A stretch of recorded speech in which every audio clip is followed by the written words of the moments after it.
को शेट ठोक दीजिए, महाकाल का धमाके लाकर शेट ठोक दीजिए, 5000 लौटे दिख जाना चाहिए।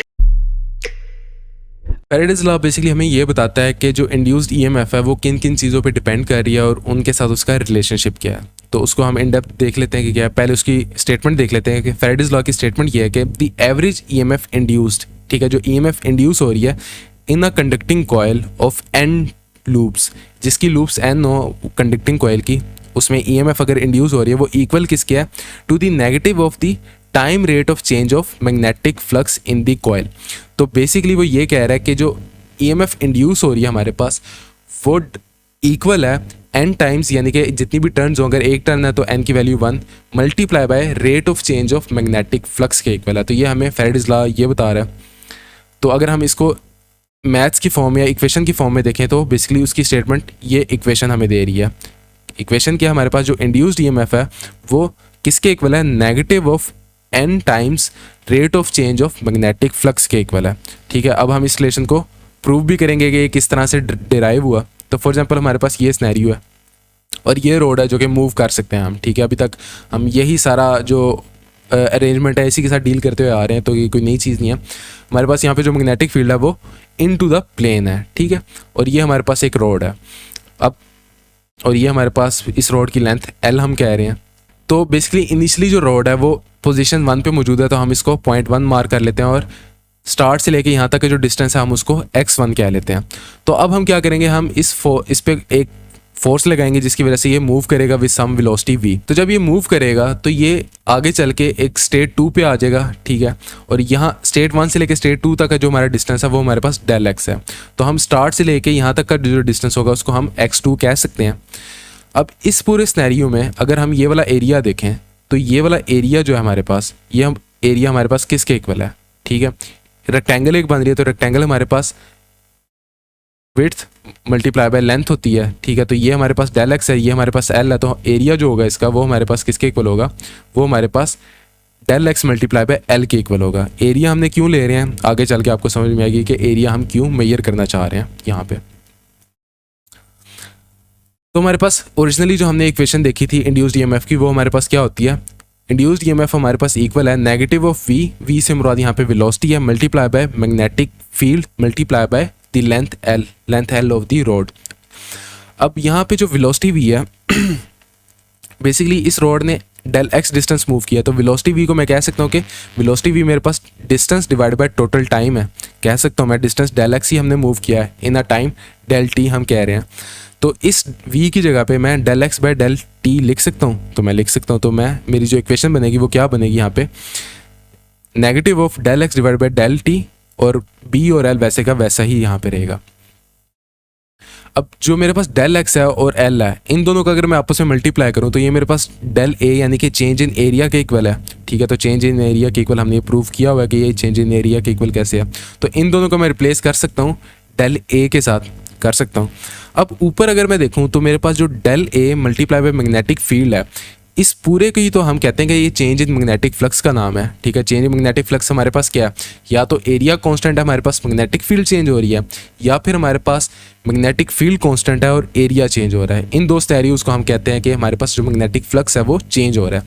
तो इस केस में हमारे पास एरिया चेंज हो रहा है, मैग्नेटिक फील्ड कांस्टेंट है, तो हम इस पूरे को चेंज इन फ्लक्स के साथ रिप्लेस कर सकते हैं। तो हमारे पास जो इक्वेशन बनेगी वो क्या बनेगी, change in magnetic flux divide by time किसके इक्वल है, इंड्यूस्ड ईएमएफ के इक्वल है। अब इस केस में हमारी जो कॉइल थी, हमारी ये जो बेसिकली हमारी ये पूरी एक ये बनती है। ठीक है, जो कि आगे फिर बाद में इसका एरिया चेंज हो गया, ये पूरी एक सिंगल कॉइल है। ठीक है, अगर हम इसी के नीचे एक और कॉइल रख देते हैं, ठीक है, तो n यानी कि 2 कर देते, तो हमारे पास जो इंड्यूस्ड ईएमएफ थी वो डबल हो जानी थी। यानी कि इंड्यूस्ड ईएमएफ डायरेक्टली प्रोपोर्शनल है किसके, number of turns of the coil के। तो यहाँ पे हमारे पास जो n था वो 1 था। ठीक है, तो अगर वो 1 ना हो तो हम n की वैल्यू पुट कर दें यहाँ पे, n को n ही रहने तो जो हमारे पास इंड्यूस्ड ईएमएफ होगी वो किसके इक्वल होगी, नेगेटिव ऑफ n यानी कि number of turns multiply by rate, basically change in flux divide हो रहा है डेल टी के साथ, तो हम इस पूरे को कह सकते हैं कि rate of change of magnetic flux.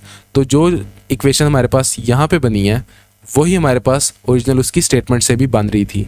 तो इस तरह से बेसिकली उसकी ये स्टेटमेंट ट्रू प्रूफ होती है हमारे पास। यहाँ पे स्टेटमेंट किसकी, फैराडेज लॉ की स्टेटमेंट हमारे पास। उसके बाद आपकी बुक में एक और वो बड़े मज़े का स्नैरियो देता है। अगर आप इस स्नैरियो को वीडियो को पॉज करके अगर तो आप रिकॉर्डेड फॉर्मेट में देख रहे हो, तो अगर आप देखो कि रिंग को अगर हम ड्रॉप करें, ठीक है, और इस रीजन में कुछ ना कुछ मैग्नेटिक फील्ड है, ठीक है, तो जब ये रिंग इसके अंदर इंटर हो रहा होगा उस दौरान इस पर एक करंट होगा जो कि इस डायरेक्शन में होगा, ठीक है।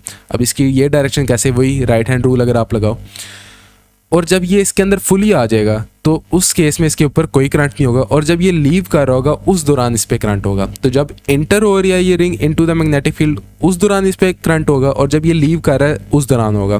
बीच में जो हमारे पास फेज है वहाँ पे हमारे पास इस पर किसी किस्म का करंट इंड्यूस नहीं होगा। अब ऐसा क्यों हो रहा है, एक तो ये चीज़। दूसरी चीज़ अगर आप देखो यहाँ पे हमारे पास जो करंट की डायरेक्शन है वो हमारे पास क्या है, एंटी क्लॉकवाइज, जबकि अगर हम यहाँ पे देखें तो हमारे पास इसकी उल्टा है, क्लॉकवाइज है।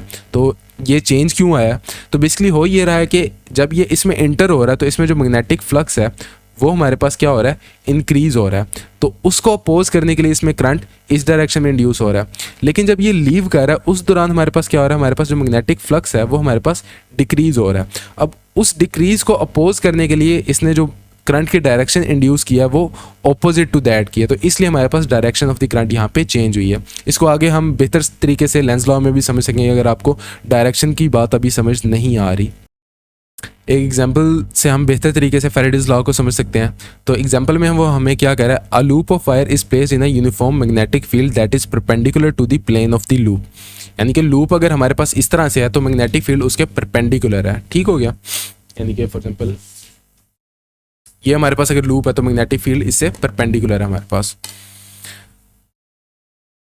और जो मैग्नेटिक फील्ड की स्ट्रेंथ है वो उसने हमें दी हुई है। स्ट्रेंथ उसने हमें क्या दिया है, 0.6 टेस्लाज। आगे वो हमें क्या बता रहा है, वो हमें ये बता रहा है कि area of the loop begins to shrink at a constant rate.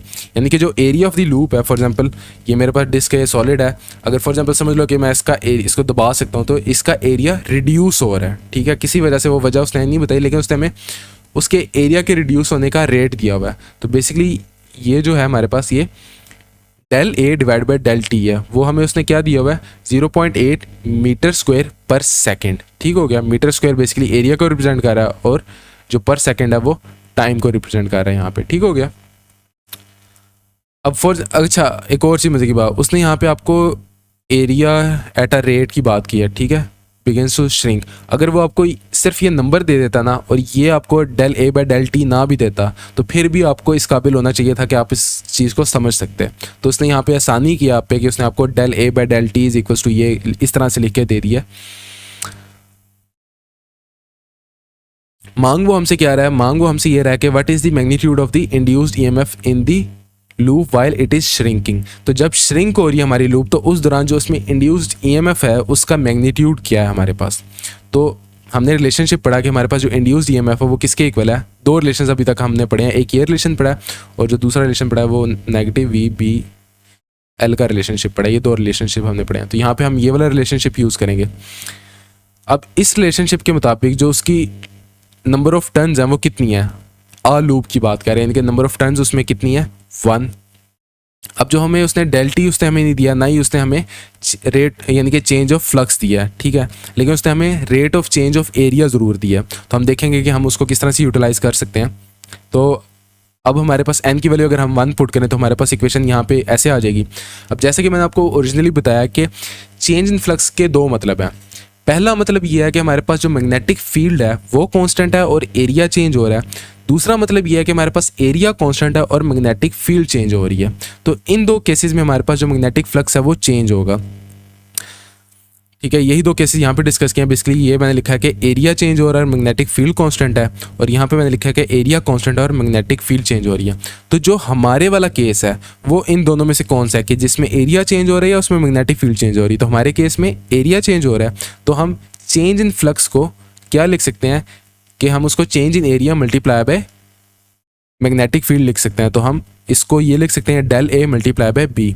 अब यहाँ पे अगर हम देखें हमें del A by del T पता है, यानी कि हमें ये वाली वैल्यू पता है, ठीक है। इसकी वैल्यू हमें क्या पता है, 0.8 मीटर स्क्वायर पर सेकेंड, और हमें strength of the magnetic field भी उसने दी हुई है 0.6 टेस्ला। तो हमें ये दोनों वैल्यूज़ पता है, ये दोनों वैल्यूज़ हम प्लग इन कर देंगे और इन दोनों को सॉल्व करेंगे तो हमारे पास जो इंड्यूस्ड ईएमएफ है वो क्या आ जाएगी 0.48 वोल्ट्स। अब उसने हमसे वन सेकेंड मैग्नीट्यूड पूछा था, तो डायरेक्शन से उससे कोई गर्ज नहीं, तो हम नेगेटिव साइन हटा के भी उसको बता सकते हैं कि हमारे पास जो इंड्यूस्ड ईएमएफ का मैग्नीट्यूड है वो क्या है, वो हमारे पास 0.48 वोल्ट्स है। तो यही उसने हमसे मांगा था, यही हमने उसको दे दिया।